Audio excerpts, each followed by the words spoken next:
Hello, folks. Welcome back to the Podcast Digest. This is episode 152, and thank you so much for coming back to join me. This is my May of 2018 episode, and so far, so good on the new release schedule, right? I've been trying to stick to the monthly releases, and we've hit it 3 months in a row. Maybe, just maybe, I'll be able to keep this up. But thank you all for coming back and listening. It looks like some of the audience is finally returning, which is great, and I hope you guys are enjoying these new round of conversations. My first 2 episodes in this return were with returning guests, if you will. Jonathan Hirsch first, and then Al Letson last, and the catching up with them, talking about their new projects and what they've been up to, and so on and so forth. This month's show, though, is completely different in the sense that this is a original first-time guest for the Podcast Digest, and I was super excited when I found out I'd get a chance to talk to this gentleman. Benjamen Walker from Theory of Everything and Radiotopia is my guest this month for episode 152. We had a great conversation about all kinds of things, going through the history of Theory of Everything, over Benjamin's personal history in audio and storytelling, and even got into a great chat at the end about truth in 2018 and what's real and what's fake, and plays right into Benjamin's current series, which I couldn't recommend highly enough. At the time of the release of this episode, I believe he just dropped the 3rd episode in his fake news false alarm series, and I can't wait to listen. It is queued up as we speak. So lots of great things to talk about, but before we get started, I want to just take a quick moment and thank this week's show sponsor. That is, of course, my friends over at Podbean. They're back. It is podcast hosting and monetization. If you're thinking about starting a podcast, make sure you check out Podbean. Go to podbean.com/TPD, and it'll get you your first month for free. But before we jump into this month's episode, I'm going to keep saying this week out of habit, this month's episode, I wanted to just take a moment and let you guys know that you can follow the show on Twitter at Pod Digest, also over on Facebook at Pod Digest, facebook.com/The Podcast Digest. If you guys have shows that you listen to, shows that you love, shows that you would like to hear me to sit down and talk with the host, shoot me an email. thepodcastdigest@gmail.com is how you can get in touch with me. I want to hear from you and who you'd like to see me talk to. That would be super cool. So thank you guys for your continued support. And without further ado, let's get to episode 152 and my conversation with Benjamen Walker.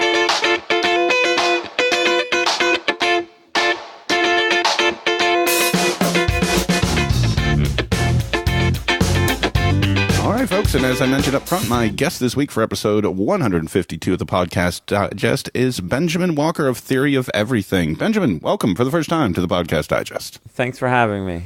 Thanks for joining me, sir. Really appreciate it. And there is a lot to talk about with you. I've always looked at all that you've done with a lot of wonderment, and I think a lot of folks have. And I'm really anxious to learn more about you and what you do. But before we get into radio and podcasting in your nice long career there, I'd like to go back. Let's go back a little bit if we could, so folks can learn a little bit about you prior to audio. Where are you from? What did you grow up wanting to do? And how'd your road take you to where you are now? I grew up in Colorado and Montana, and I think I always just wanted to do something that I could do myself with not a lot of people involved, or not a lot of maybe roadblocks or people I had to ask for permission. So I was always attracted to do-it-yourself art forms and practices. I liked cartooning for, that's a big part of my interests, and I did some of that. But that one was maybe a little too lonely. You were by yourself, and discovered that radio was similarly just as easy to do, all on your own with a microphone, a recorder, and you could do pretty much the same thing with a blank piece of paper, create an entire universe. I used to tell people that growing up, radio was a big deal to me, but it was because of sports. I used to listen to our local AAA baseball team growing up. Every night I'd fall asleep to the radio announcers of the baseball games. And back then, radio was kind of a, upfront entertainment medium. Was there things you used to listen to when you were young that really kind of grabbed you? Not particularly. I grew up in a very religious household, so, it was a lot of Christian radio growing up, and kind of restrictions on other things to listen to. So I may have not have gotten to experience as much as maybe I could have. So it was just the medium itself that kind of hooked you as a thought of, that might be something I could do. No. In college in Montana, at Montana State University, where, KGLT, the station there, that was a really special place. Barrett Golding, who's, in the public radio system, had a big role in shaping that. The writer, Sarah Vowell, was, one of my first bosses at the art gallery at the school, and the radio was a really special place. I mean, like many college stations in the '90s, there was a lot going on there, especially in terms of music, culture. At a place like Montana University in Bozeman, a place to for people to come together, maybe more interested in arts and culture. So it was eye-opening. Experience right then and there. So were you reporting for the college station on kind of arts? It was mostly, again, like just music programming, but, the ability to do other things. I mean, I just from writing monologues to, I think I remember one late night show even early on there, interviewing my bicycle on the air. That sounds fitting, honestly. It doesn't surprise me. And I don't think any Theory of Everything fan, to hear that you once interviewed your bike, I don't think they're going to be surprised by that, Benjamin. So you kind of caught the bug in college. And then, so as you're kind of going through school, was this a foregone conclusion that this was where you wanted to go, or were you toying around with some other ideas too? No, I mean, I was still, like I said, interested in cartooning. And then, when I moved to Boston and Cambridge after school, wow, what a mecca for college, post-college community stations. I mean, it's still, obviously being, so many schools in the area. I do feel I got there right as it was sort of the end of college radio. I think just as, this desire to have a platform where you can do it all your own way. I think in the late 90s, as the promise of the internet began to become clear, a lot of folks who would put up with, student government politics, the churn, sort of post-college people who really kept the college/community stations going for decades, they started to, explore maybe having a blog or having their own platform on the internet. And I think that was maybe one of the things that led to the end of this era.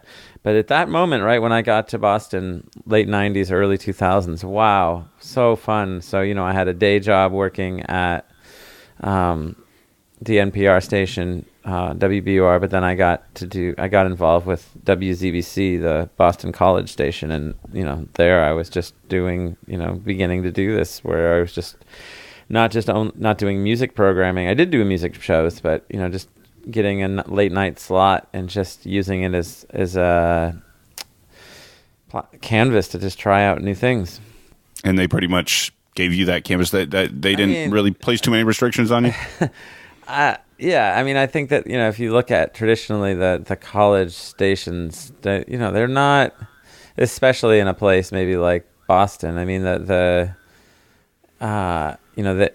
needed the non-students to kind of keep the lights on and keep the programming rounded out. And, I mean, if you can imagine, people who did this for 20 years looking to the internet to find new things, I mean, imagine the 18-year-olds. I just don't think radio was attracting, again, like college radio today is, I still listen to some, or community radio.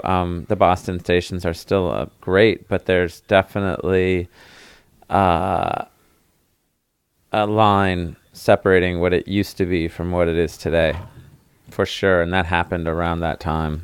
And that's not far along from where your bio says you created your first podcast, 2004. Yeah. Tell us about what that was and how that even came to be, moving on sort of from the college radio to I'm going to try out this podcast thing. Well, like I said, I was working in the public radio system, as a producer. And then I had another day job doing audio stuff for a center at the Harvard Law School called the Berkman Center for Internet and Society. And this was a place where I was, meeting all kinds of people working at these intersections of media, culture, and society and technology.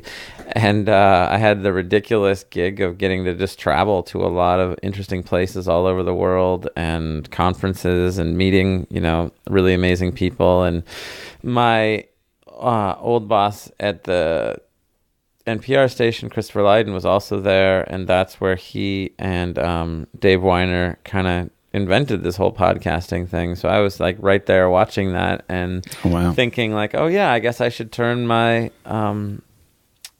weird little radio show that I do on Sunday nights on WZBC and just make it a podcast as well. And what was the name of that? That was the first version of the Theory of Everything. Gotcha. That is that the Too Much Information? No, that was Theory of Everything. Okay. Too Much Information was before the original Theory of Everything. Yeah, I just changed the name, and then, I ended up moving to New York a few years later. And again, having a very similar situation. I think what was unique about WFMU is that, their college died rather than that, the community station part dying. The actual university died in the 80s, and that's why that's such a special station. But kind of working there and then having a day job at WNYC, the NPR station in New York, it was a very similar setup, and it was one I thought, and I think it's a setup that has worked for many people in radio. I think especially in the 70s, 80s, and 90s, whereas maybe the idea of doing something like this actually on the air just wasn't realistic for reasons, not maybe even blaming conservative, station managers or, not, creative talent that just maybe can't find a way to make it happen. It's just the way it was. There was, that's what radio was, a finite resource, and there just wasn't room for everything. So I think a lot of people have had day jobs working at stations, and then maybe having another outlet to do things, say on like a community or college station. That was certainly the case in both people I knew and peers in Boston and in New York. So I had this show on WFMU, and when I moved, and that's when I changed the name to Too Much Information, and it was that for a while. And then when I left to do the Radiotopia thing full time, I just went back to the original name. Gotcha. It's funny, WFMU, in my prep for today, I actually just put that in, and I found all those shows are still out there. Yeah. WFMU.org is also one of the most innovative places in terms of radio streaming, radio archiving. I mean, I have the tune-in radio thing on my Sonos, and I mean, it's still great. I mean, it's amazing that station is still there, and I think that, I feel, and again, like that's a volunteer radio station, so the DJs all work in, from teaching to some even work in public radio. Some are journalists, some are DJs, some are record store owners. But, there's a staff there that's been doing radio for, in some cases, 30 years, and they're just the best of the best. I mean, it's incredible. Incredible. Well, I hadn't found this before preparing for our conversation here, but I think I'm going to be checking out a lot of this. I dipped in on a few of them, but I just like the description. And folks, there's going to be a link in the show notes to this, as always. But Too Much Information is the sober hangover after the digital party has run out of memes, apps, and schemes. Host Benjamen Walker finds out that in a world where everyone overshares the truth 140 characters at a time, telling tales might be the most honest thing to do. I love that. That is an excellent description. And I think we're still waiting to run out of memes, apps, and schemes. No. That seems so 2006 and almost really fits. I'm sorry, 2009, and sort of fits what I was thinking about at the time. I think, at that moment, kind of watching these two forces on a collision course with each other. On the one hand, humans, especially Americans, serious dedication to oversharing everything on the internet, and then on the other hand, advertising companies and government agencies hell-bent on surveilling everything. I found it amusing imagining like what was going to happen. By the time I finished the show, 2012, it was definitely not funny anymore. No way. And which is why I was done with that title. I mean, it's not. It's like the mess we're in now is kind of a sober hangover to thinking about, how. But yeah, it was a good show description for the moment. And I love the page because it brings me right back to those days. It's still kind of got that look. So again, that'll be linked up, folks. So let's fast forward a little bit here. And you mentioned that, and there's a bunch of stuff I'm going to have to fast forward over here, unfortunately, because I think there's a lot of interesting things in there. But you did some work with WNYC and then also with The Guardian. You want to just mention briefly on those, and we'll get to Radiotopia? Well, I mean, again, it was just, I had a day job. I was a culture producer reporter at WNYC, and that was, a really great station to be at. I mean, that's where so many of us in Radiotopia come from, is the public radio world. And again, so many people in podcasting, so many people from Gimlet, so many people from Panoply, so many people at Midroll. I mean, we were all there at those years from 2008 to 2012. And the reason we're not there is because the podcasting thing happened. Yeah, and it did, and it's happened a big time.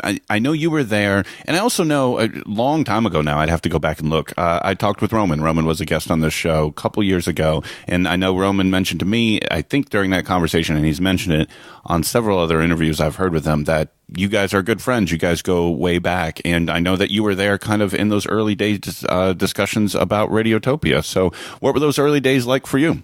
I mean, when I told you that I did the first podcast in 2004, my first one, I knew it would be hard to do an hour, so I did a half hour, and then I ran Roman's half-hour show that he was doing at the time, Invisible Ink, for the other half, for the live show, and then he was running mine on KLW when he was doing his show. So that's way back.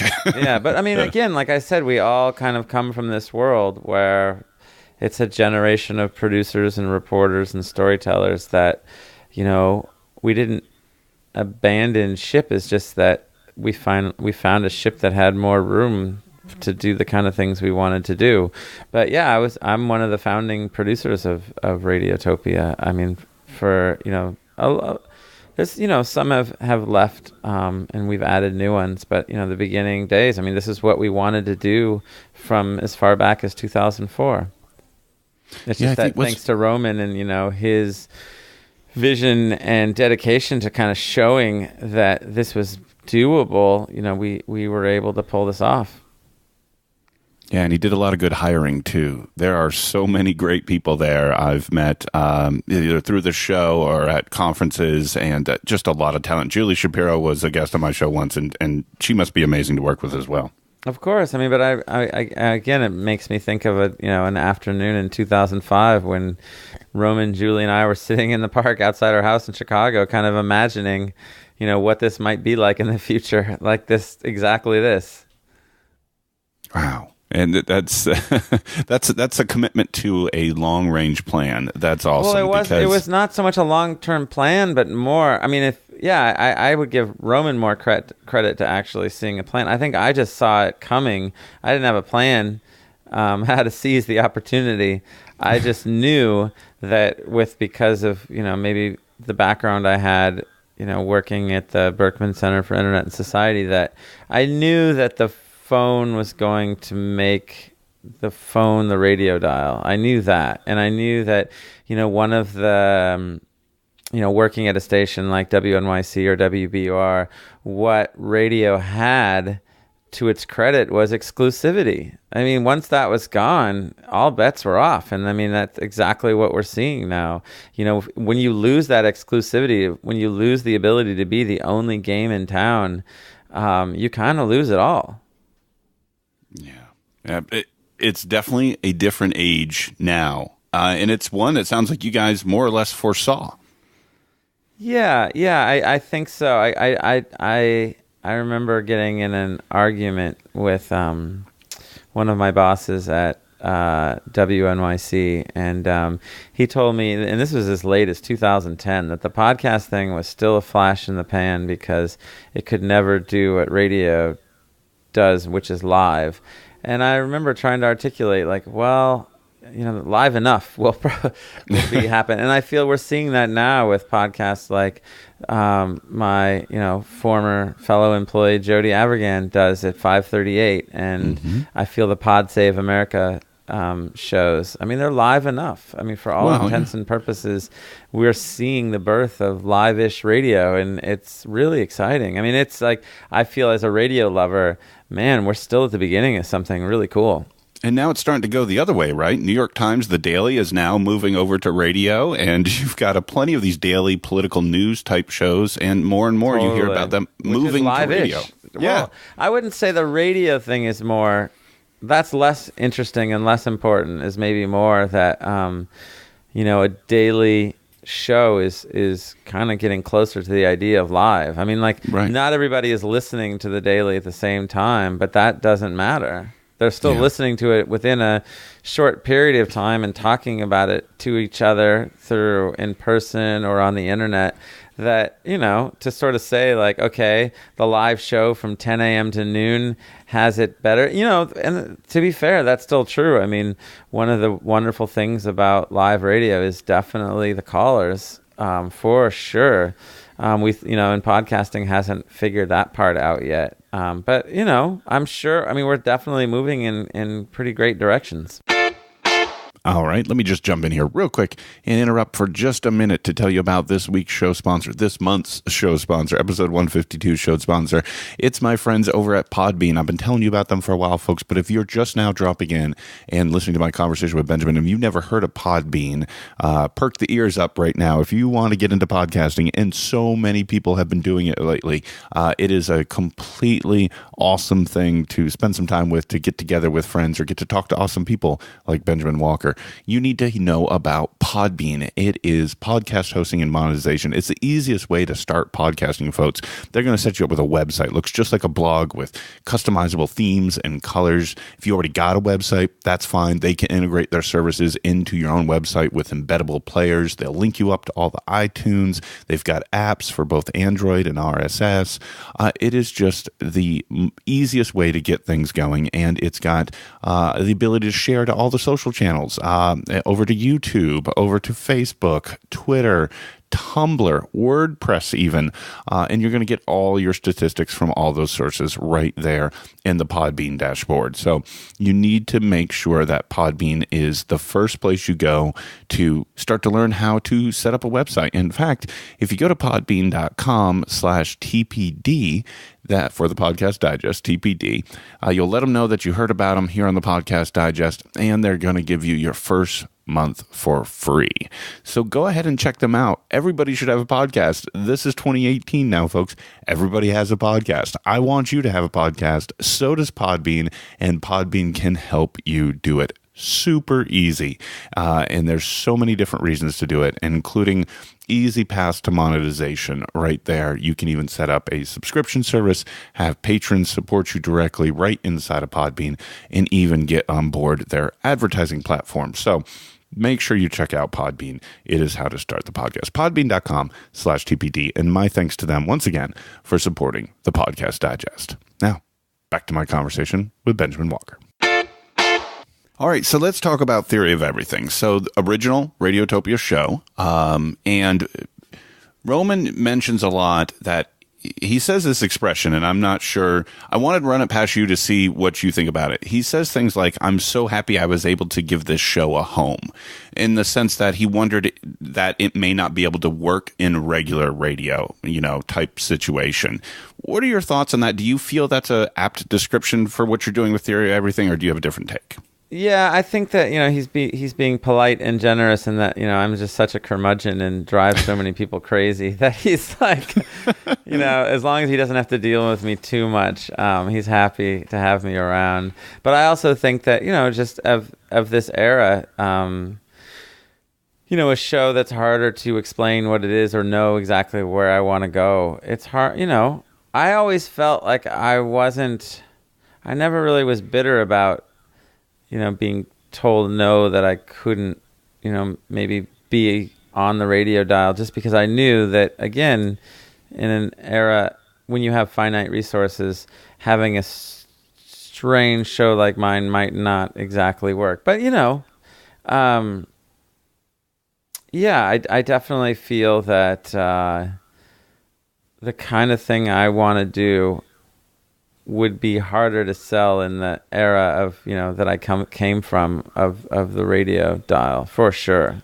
For sure. So in its latest incarnation with Radiotopia, when you guys are putting this together and you were about to start, Theory of Everything 2, if you will, what was your mission statement to yourself, so to speak? What did you have in mind that you wanted to put out there? I mean, it's the same thing. I haven't really changed. I just like, again, coming back to radio and audio being a medium where you can do anything.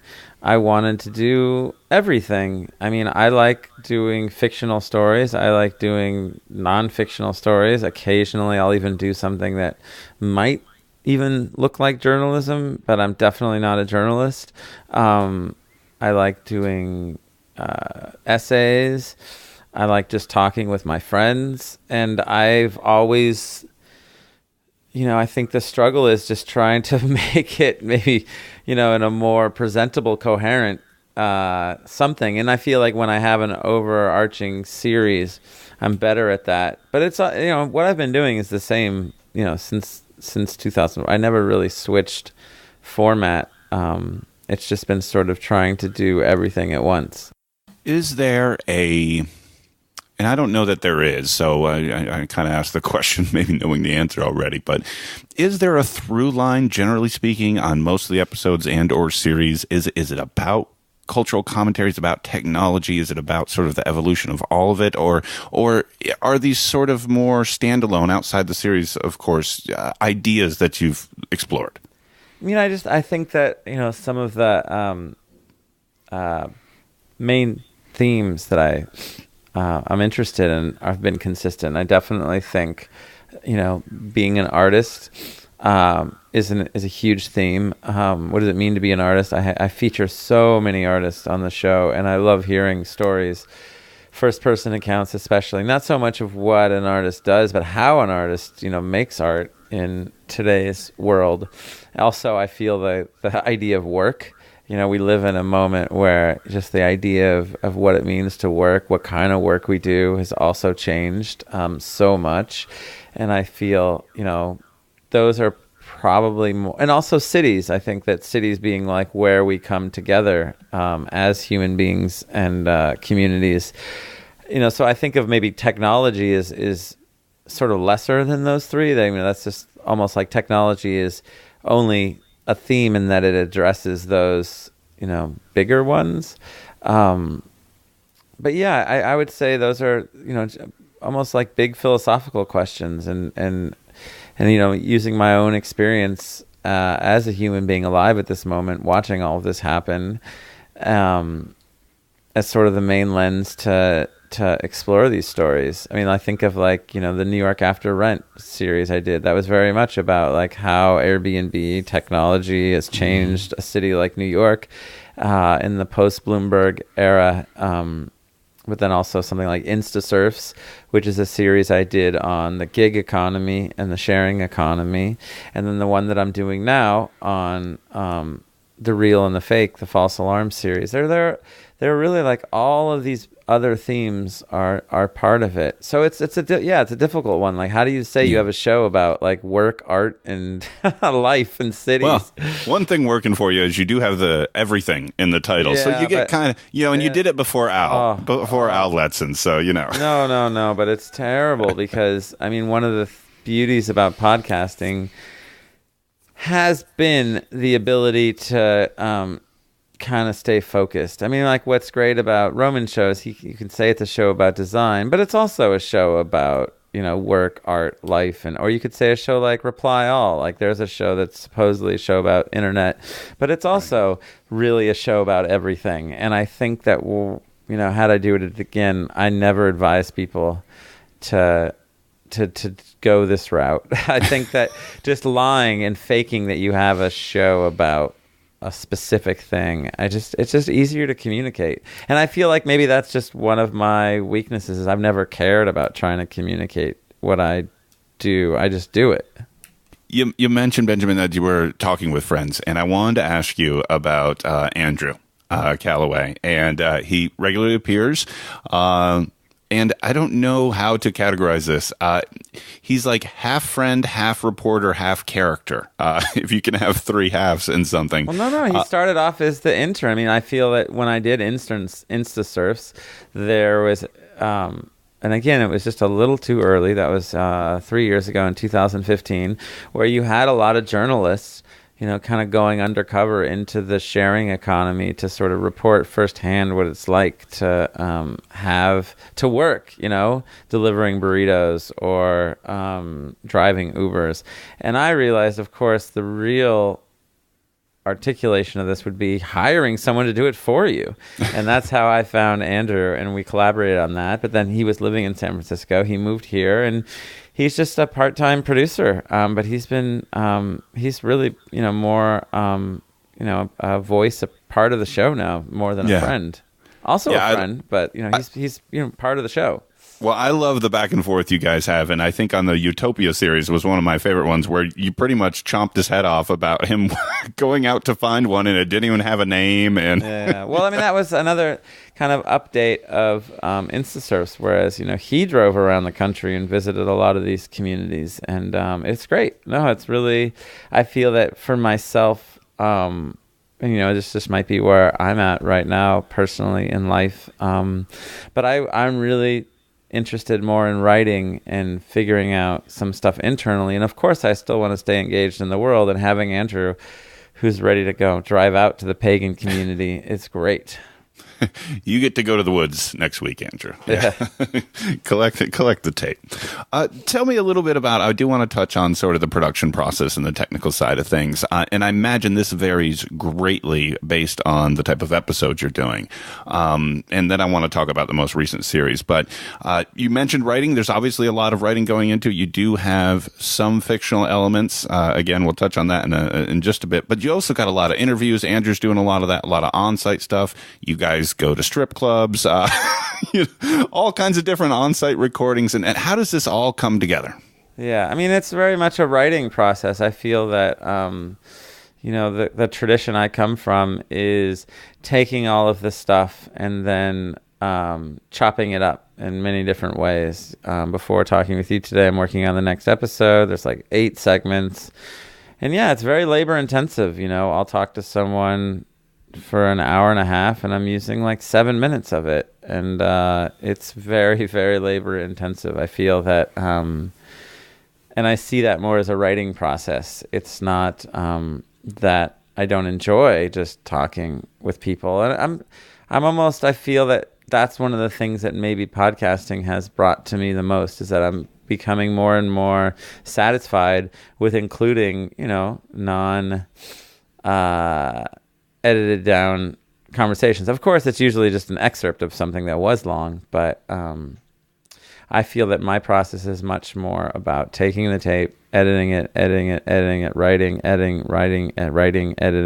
I mean, one of the things that's made this easier and more fun is I feel that, once laptop microphones and Pro Tools setup happen. I mean, remember, when it wasn't that long ago when you would edit and then you'd print out your script and then you'd go into the studio, record your scratch track, come back to your computer, edit that in. Now, you can just turn on the internal microphone and, actually write and edit, without even getting up, which I feel makes the process, a lot more labor intensive, but that really works for me.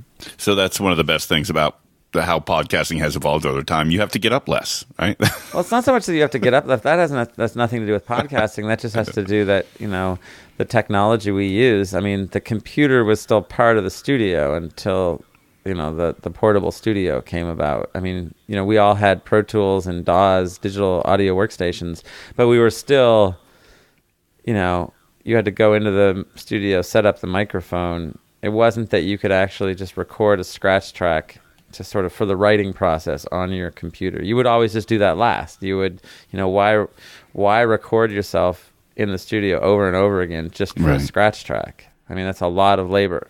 So the production, even to this day, is an overwhelming majority you. Oh yeah, for sure. I mean, that's like one of the great things about Andrew is that it's just really hard to work. I've had a number of interns over the years that have definitely been awesome and helped. But it's really hard to, when you have a show that's so personal and, so vision focused, it's really hard to communicate that to know how to, and just maybe I wasn't very good at, training other people or figuring how to get help. But yeah, I think it was also hard to do. Yeah, it reminds me a lot. Jonathan Goldstein with Heavyweight told me something very similar, where it is still almost all him to this day. Yeah, for sure. I mean, it's almost like the time it takes.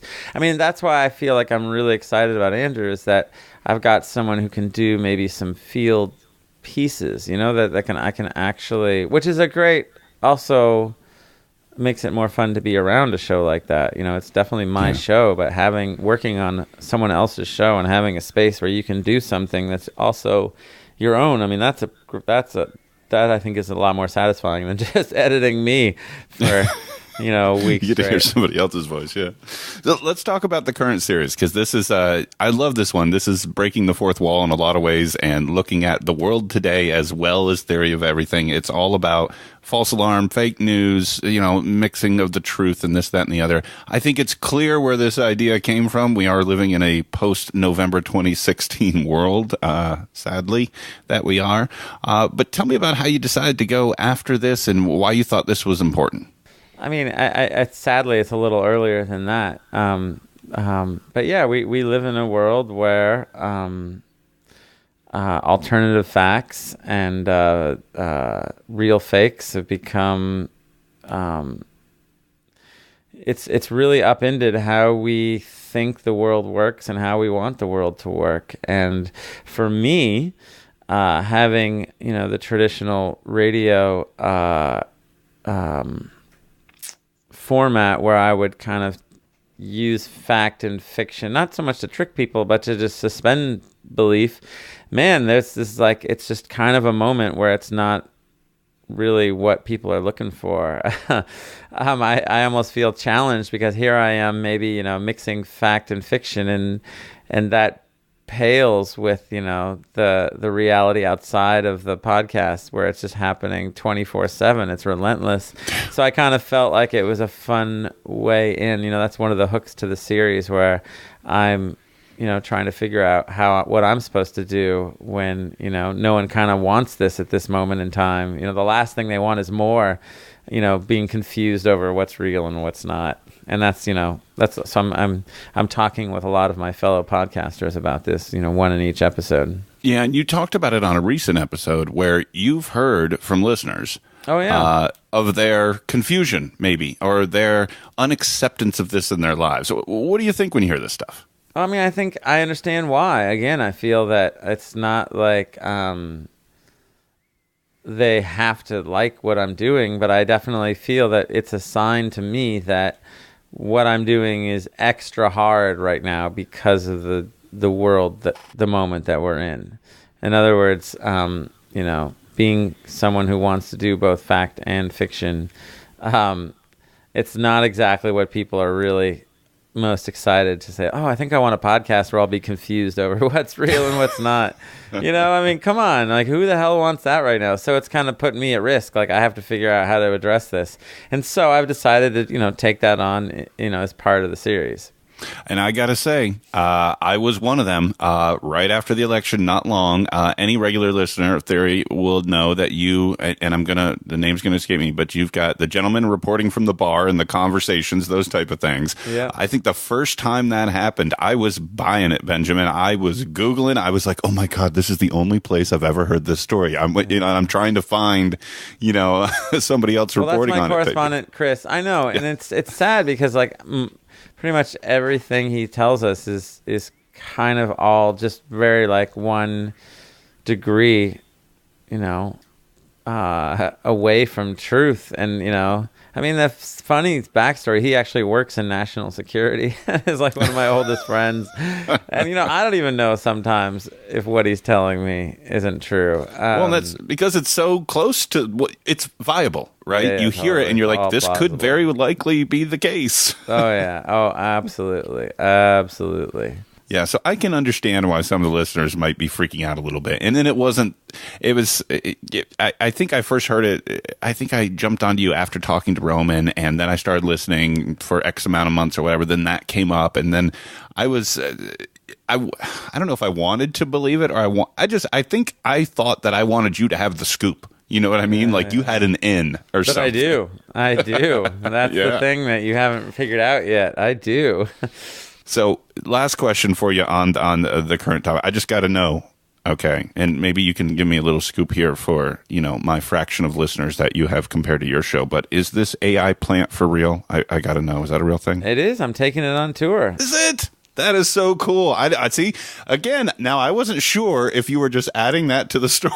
No, that was so bizarre that he... That is awesome. I want one. Yeah. I want an AI plant. I think that's so cool. Yeah, well, I mean, AI is a big part of the story that I'm working on right now, and also just the situation we're in. I mean, deep fakes, is headline news right now, and the whole idea of that AI is, I think obviously making things more complicated for us, but then we have Mark Zuckerberg go before Congress and say we're going to solve this with more AI. It's just mind-boggling to me. And then you have someone like Trump, already saying, he's already said that, well, maybe that voice wasn't mine, kind of testing the waters about the Access Hollywood tape. Yeah. So, I mean, like the real conspiracy theory, which is, of course, something my friend Chris has already told me about, that the whole deepfakes thing is just, the CIA getting us ready for the P-tape coming out. Yeah, exactly. It's insane, this whole wide world we're living in. And it's funny, it's like sometimes I think, especially in this last series, this current series you're working on, it's almost like you're taking us as a people and just like shoving our faces in the mirror and saying, look at what is going on. Like, look at it. This is what's happening. No, I've got big plans for this one. I mean, I think this is going to be like 15 episodes. And, really? Yeah. Wow. I was finishing up number 3 for next week, which is called S-Coin, and it's about monetizing the fake. And I'm pretty excited about this. Was the interview with the guy with the deepfakes, was that a real interview too? The guy who says he is deepfakes has a synonym. Has a pseudonym that is deepfakes. So how the hell are we supposed to know the answer to that question? Well, I will say that what's super frustrating about watching the news and having a conversation about a technology like this, a technology that's about, swapping the faces of women actresses onto women porn star actresses, and having no discussion and divorcing that discussion from like the very serious issues we're having. I mean, the dude in Toronto was, basically posted a rant about women on Facebook before he drove into 10 people and killed 10 people. The whole idea that we can talk about like a technology like deepfakes and not talk about what's going on with misogyny. So like maybe the deepfakes that the New York Times had on in their article was more real than the one I had on, but theirs did not talk about any of this, whereas mine, I think, took us to the heart of the matter. Well, that's what I mean. You called him to the carpet, he came back at you, and it just kind of kept, spiraling downward, and I was like, it's about what he was talking about. What he wasn't talking about how you make them, he was talking about why they're making them. Yeah. And that's what's missing from all of the coverage you're seeing. You're seeing that it's about like, it's about faking people out. But why, the whole thing is based on women's bodies and women's faces. I mean, like to have a conversation about this technology and not talk about, a backlash towards women and a backlash towards, or like the fear that men have that women are replacing them is completely backwards in my opinion. And I feel that I was excited that my deepfakes got into that, even though it was absolutely terrifying. It was a tremendous episode. It's been a tremendous series so far. And folks, I can't encourage you more. You live in this world right now, so you're living with this right now anyways. And no better time to jump onto what Benjamin's doing with The Theory of Everything in his latest series about false alarms and fake news. And it is a tremendous series so far, tremendous show. And Benjamin, can you take a moment and tell folks how they can find it and find out what you're doing? I know you do a lot of write-ups on Medium, too. Those are the show page notes, but the webpage is theoryofeverythingpodcast.com, and it's very easy to find. You can find it wherever you get podcasts, but the Medium posts are just the show notes. I find trying to use all the pieces that maybe people can share, but really just the one link is theoryofeverythingpodcast.com. Gotcha. And that link will definitely be in the show notes, as well as some of the other links we've talked about to that WFMU page with the Too Much Information episodes from way back when, from 09 to 13, it looks like. That'll be there as well, folks. Benjamen Walker, thank you so much for taking the time to join me. It's been a pleasure, sir. It's been so much fun talking with you. Thanks for having me on your show. All right, folks, and that will do it for episode 152 of the Podcast Digest. What do you guys think of that conversation? Pretty cool, huh? Benjamin is a cool guy. You listen to him on these podcasts, and I never really got to have, a full picture of what kind of guy he is, and he is super interesting, and it was great having that conversation with him, and that's why I bring this show to you guys. I hope that you're able to see a different side of your host, see a different side of the show that you love to listen to, and if there's a show out there that you want me to try to dig in on, find out more, connect with the host, and tell you the backstory, then hop on over to Twitter at Pod Digest. Shoot me a message, DM me, at me, and not don't at me, with whatever you guys would like to hear from me in the future, or you can email the show, thepodcastdigest@gmail.com. So before I go, one more time, just want to thank this week's show sponsor. That's podbean.com. Go to podbean.com/TPD if you want to start a podcast. Hosting and monetization, they will get you taken care of, and use that special URL to get your first month for free. Podbean.com/TPD. Another new episode coming at you guys next month. At least that's the game plan. 153 will be at you in June. So stay subscribed, share the show, tell folks about it. There's a huge back catalog of episodes, folks. I want you to go back, check them out. You can hear some awesome conversations with all kinds of names across the spectrum of the podcasting landscape. Hit shows, independent shows, big shows, small shows, niche shows, mass appeal shows. I've had guests in just about every genre in every angle so far. So until next month, for the Podcast Digest, my name's Dan Lizette. Thanks for listening.